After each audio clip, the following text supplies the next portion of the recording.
সংসারে কাজ বলেন আর অফিসের কাজ একই সাথে পরপর করতে করতে সব কাজের প্রতি কিন্তু বিরক্তি আর অনীহা চলে আসে। সকল কাজের পর কিন্তু পরিবারের সবাই মিলে মাঝে মধ্যে একটু ঘুরতে যাওয়া উচিত। আজকে শুক্রবার ছিল, মাত্র 2 ঘন্টা সময় নিয়ে পুরো বাসাটাকে টিপটপ করে গুছিয়ে পরিবারের সবার জন্য চিকেন ফ্রাই আর ফ্রাইড রাইস একটু স্পেশাল রান্নাবাড়া করেছি।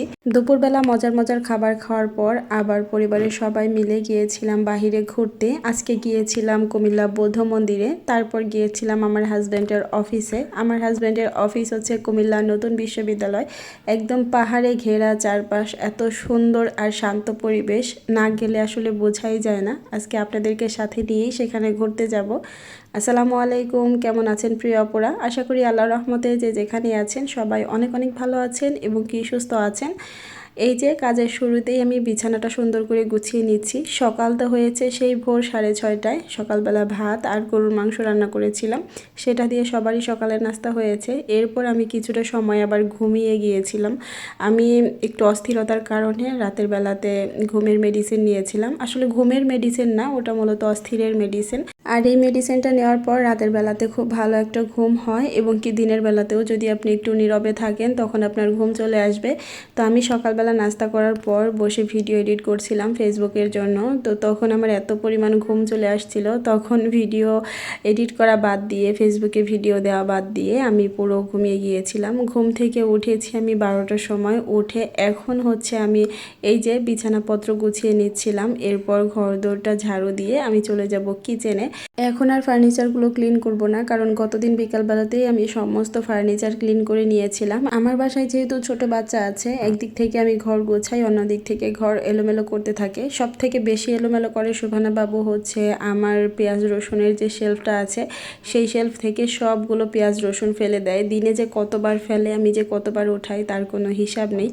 মানে সারা দিন ও এগুলো ফ্লোরের মধ্যে ছিটিয়েই রাখে, এরকম একটা অবস্থা।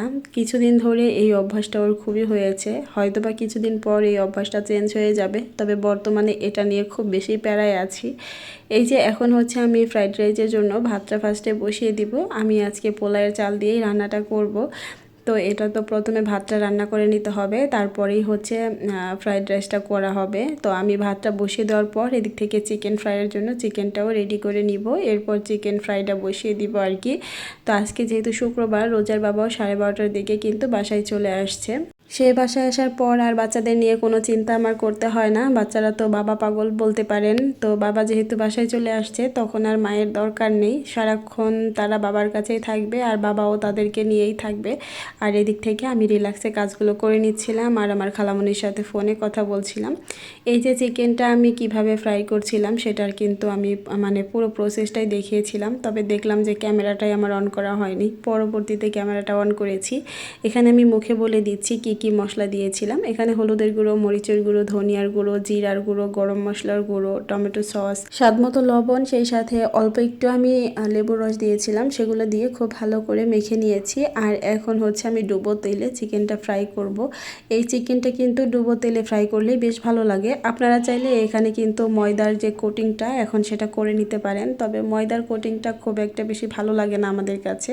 এই কারণে আমি ডিরেক্ট চিকেনটাই ভেজে নিচ্ছিলাম।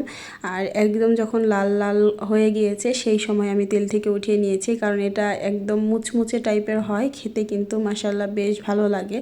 তো আমি প্রথম ব্যাচ ভেজে তারপর দ্বিতীয় ব্যাচ দিয়ে দিচ্ছি। আর ওদিক থেকে আমার ভাতটাও হয়ে গিয়েছিল, আমি মাছ ঝরাতে দিয়ে দিয়েছিলাম। এরপরে কিন্তু এখন আমি ফ্রাইড রাইসটাও বসিয়ে দিব। ফ্রাইড রাইসের জন্য সব কিছু আমি কাটাকুটো করে রেডি করে নিয়েছি। এখানে ক্যাপসিকাম, গাজর, তারপর বরবটি এগুলোই নিয়েছিলাম। আর আমার বাচ্চারা যেহেতু খাবে এ কারণে এখানে আমি এক্সট্রা করে কোনো ঝাল অ্যাড করিনি। আপনারা চাইলে কিছুটা কাঁচামরিচ অ্যাড করে নিতে পারেন। এখানে আমি আস্ত কিছু গরম মশলা দিয়েছি যাতে সুন্দর একটা ঘ্রাণ আসে।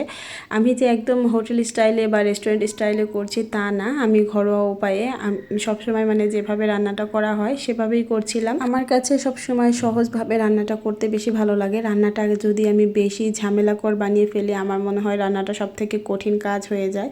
আর আমার রান্নাগুলো অনেক আপুরাই পছন্দ করে, এই কারণেই রান্নাটা শেয়ার করা আর কি। এখানে তেলের মধ্যে পেঁয়াজ গাজরটা আমি আগে একটু ভেজে নিয়েছি, তারপরে কিন্তু আমি ক্যাপসিকাম আর বরবটিটা দিয়েছি।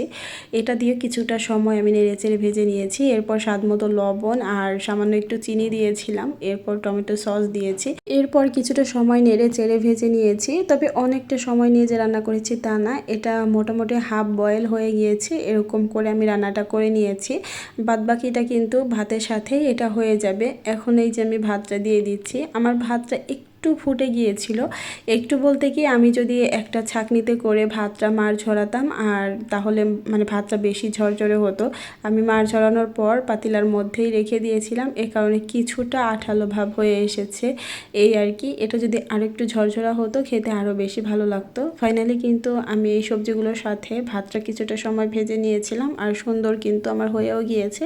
এখন টেবিলে সার্ভ করে দিলাম। রোজার বাবা আর রোজায় খেয়ে নিবে, আমি সুবহানা বাবুকে খাওয়াবো, এরপরে মূলত আমি নিজে খাবো। এখানে সকালের গরুর মাংস ছিল আর চিকেন ফ্রাই ছিল। চিকেন ফ্রাই মোটামুটি অনেকগুলো কিন্তু ভাজার পরপরই খেয়ে নেওয়া হয়ে গিয়েছে। এখন অল্প কিছু আছে, সেগুলোই সার্ভ করে দিয়েছি। আর একটু সুন্দর করে প্লেটে সার্ভ করলে রোজা আবার বেশ খুশি হয়, এ কারণেই সুন্দর করে গুছিয়ে দিলাম। এরপরে বিকালবেলাতে আপনাদের ভাইয়ার অফিস শেষ করার পর আমরা 5:30টার দিকে চলে এসেছিলাম ঘুরতে। আমরা কুমিল্লা বৌদ্ধ মন্দিরে এসেছি। এখানে প্রায় সময়ই আসা হয়, যেহেতু বাসার কাছাকাছি, বাচ্চারা ঘুরতে চাইলেই মূলত এই জায়গাগুলোতে আসা হয়। এটা ছিল বৌদ্ধ মন্দিরের ভিতরটা। এখানে অনেকবার আসলেও আপনাদের সাথে এই মন্দিরের ভিতরের অংশটা কখনো শেয়ার করা হয়নি। এই জিনিসগুলো দেখতে আসলে আমাদের মুসলিমদের কাছে একটু দৃষ্টিকটু লাগে, তারপরে ভাবলাম যেহেতু এটা দর্শনীয় স্থান, একটু আপনাদের সাথে শেয়ার করি। যারা কখনো আসেননি তারা হয়তো বা দেখতে পছন্দ করবেন। এটা ছিল আর একটা ঘর, এখানে কি করা হতো আমি জানি না। আমি আসলে ওইভাবে ভিডিও করার ইচ্ছা ছিল না বিধায় ভালো করে শুরু থেকে ভিডিওটা করিনি। পরবর্তীতে মনে হলো যে আচ্ছা একটু ভিডিও করাই যাক, আমার প্রিয় আপুদের সাথে শেয়ার করব। তো পরবর্তীতে আমরা ঘুরছিলাম, সেটাই আপনাদের সাথে একটু একটু করে শেয়ার করছি আর কি। বাহিরে এত পরিমাণ গরম ছিল, ঘুরেও কোনো রকম শান্তি লাগছিল না। ঘেমে একদম মনে হয় মাথা থেকে পা পর্যন্ত ঘাম পড়ছিল। আর এই সব জায়গাগুলোতে শুক্রবার দিন এত বেশি পরিমাণ মানুষ থাকে। আমরা তো যেখানে একটু মানুষ কম সেখানেই নিরিবিলিতে একটু দাঁড়াচ্ছিলাম, মানুষ যেখানে বেশি সেখানে তো আর যাচ্ছিলাম না, কারণ এমনিতেই গরম, আর বেশি মানুষ দেখলে তখন আরও বেশি গরম লাগে। এই যে সুবহানা বাবু বাহিরে আসলে সে শুধু কোলে উঠবে, সে কোনোভাবেই হাঁটবে না। এ হচ্ছে আর একটা বড় প্যারা। এই গরমের মধ্যে বাচ্চা কোলে নিয়ে হাঁটা ঘোরাফেরা করাটা কিন্তু অনেক বেশি কষ্টকর। বাচ্চারা বাহিরে ঘুরতে আসলে যেমন খুশি হয়, আবার তেমন কিন্তু কষ্টও হয়। বাসায় ফ্যানের নিচে বসে থাকাটাই আমার মনে হয় সব থেকে উত্তম, তবে বাচ্চাদের তো ছুটির দিনে সেটা বোঝানো যায় না। বিশেষ করে রোজাকে নিয়ে বাহিরে বের হতেই হবে। এই যে বৌদ্ধ মন্দিরের এই মূর্তিটা কিন্তু একদম রাস্তা থেকে দেখা যায়, এটা অনেক উঁচু। আমরা কিন্তু মোটামুটি একদম উপরের অংশটাতেই এসেছি, আর এখান থেকে কিন্তু সামনের ভিউটাও মাশাআল্লাহ বেশ সুন্দর। সামনে বিশাল বড় একটা মাঠ আছে, যেখানে ফুটবল খেলা হচ্ছিল। এখানে প্রায় সময় এই খেলাধুলাগুলোই হয়ে থাকে, এখানে বসে কিন্তু সেই খেলাগুলোও দেখা যায়। এরপরে বেশ অনেকটা সময় আমরা এখানে বসেছিলাম, বসে সময় আর পার হচ্ছিল না। পরবর্তীতে আপনাদের ভাইয়া বললো চলো তোমাদেরকে নিয়ে আমার অফিসটাতে ঘুরে আসি।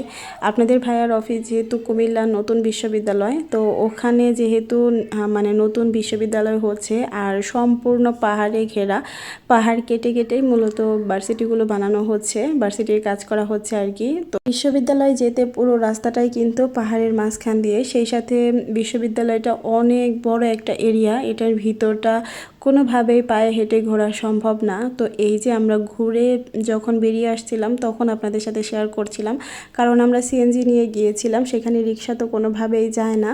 আর সিএনজি নিয়ে যাওয়ার কারণে বাহিরের ভিউটা খুব ভালো বোঝা যায় না। আমি শুধুমাত্র নিজে দেখছিলাম আর উপভোগ করছিলাম, চারপাশে পাহাড় আর পাহাড়, সবুজে ঘেরা, এত সুন্দর একটা পরিবেশ আর এত সুন্দর একটা জায়গা।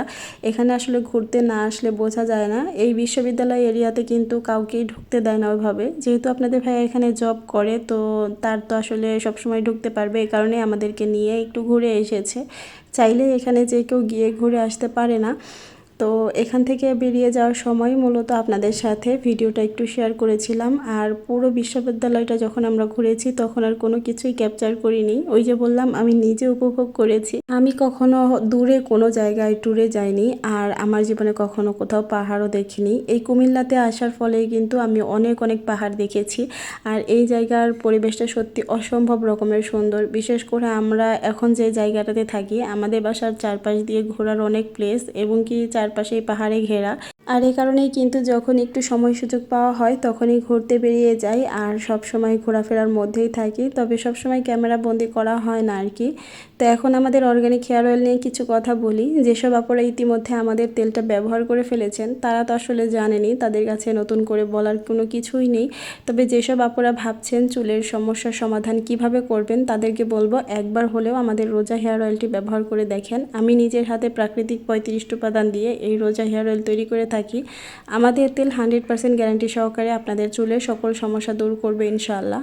আমাদের তেল আপনাদের চুল পড়া বন্ধ করবে, নতুন চুল গজাবে, চুল অনেক দ্রুত লম্বা করবে, চুলের খুশকি দূর করবে, সেই সাথে চুল অনেক বেশি সফট, শাইনি, সিল্কি করবে। আমাদের তেলটি অর্ডার করার জন্য স্ক্রিনে দেওয়া ইমো হোয়াটসঅ্যাপ নাম্বারে যোগাযোগ করতে পারেন। এছাড়া সরাসরিও কল করতে পারেন। আর আমাদের পেজ রোজা রকমারি ভিজিট করে সেখান থেকেও কিন্তু চাইলে ইনবক্সের মাধ্যমে অর্ডারটি কনফার্ম করতে পারেন। আমাদের তেলটা 2 বছর প্লাস বেবি থেকে শুরু করে যে কোনো বয়সী ছেলে মেয়ে সবাই ব্যবহার করতে পারবে এবং কি আমরা পুরো বাংলাদেশে ক্যাশ অন হোম ডেলিভারি দিয়ে থাকি। আপনি প্রোডাক্ট হাতে পাওয়ার পর ডেলিভারি ম্যানের কাছে ফুল পেমেন্ট করে দিলেই হবে। আর একই সাথে 2টা তেল অর্ডার করলে কিন্তু একটা বিশেষ ডিসকাউন্ট থাকছে।